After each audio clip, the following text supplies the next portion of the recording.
সময় নিয়েছিল 3 মাস। 3 মাস সময় নিয়ে আমাদের কিছু একটা করে দেবে, কিন্তু 3 মাসের জায়গায় আজ 10 মাস হয়ে গিয়েছে। তারা কিন্তু আমাদের কিছুই করে দিইনি। আমরা যে খাটনি করি, যে খাটনিটা করি, আমাদের কোনো মূল্য নাই এই ডিপার্টমেন্টে। রাত দিন 24 ঘন্টা, ঝড় বৃষ্টি আসলে এমন কোনো দিন আছে যে আমরা 3 দিন যাবত বাড়িও যায়নি, এরকমও রেকর্ড আছে। আমরা বউ বাচ্চার মুখ দেখতে পারিনি, এরকম আমাদের রেকর্ড আছে।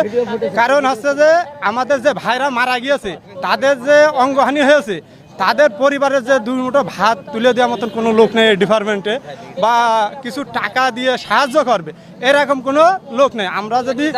আমরা চাচ্ছি আমাদের চাকরি স্থায়ী কারণের জন্য। কারণ আমরা যে আছি 10 বছর, 15 বছর, 20 বছর যাবত, আমার বয়সটা আছে মাত্র 30 বছর। আমার এই ডিপার্টমেন্টে কাজের বয়স এখন 15 বছর। 15 বছর হাফ বয়স সেখানে আমার চলে গেল। কিন্তু আমাদের আশ্বাস দিয়ে রেখেছে যে তোমাদের ভালো কিছু আসছে, ভালো কিছু আসছে। এই ভালো কিছু আসতে আসতে আমাদের কোনো কিছুই হয়নি। কারণ আমাদের তো অথচ তারা নিয়োগ দিয়েছে আমাদের যাদের এই যে শিক্ষাগত যোগ্যতা নেই, বয়স নেই, এই যে যাদের হাত পা চলে গিয়েছে, তারা তো কাজ করে খাতি পাচ্ছে না। আমরা চাই তাদেরও কিছু হোক। আমি এসটি লাইনে সংযোগ দিতে যে লাইন চালু হয়ে যাওয়ার পরে আমার এই হাতটা চলে গেছে, এই লাইনে হাতটা চলে গেছে।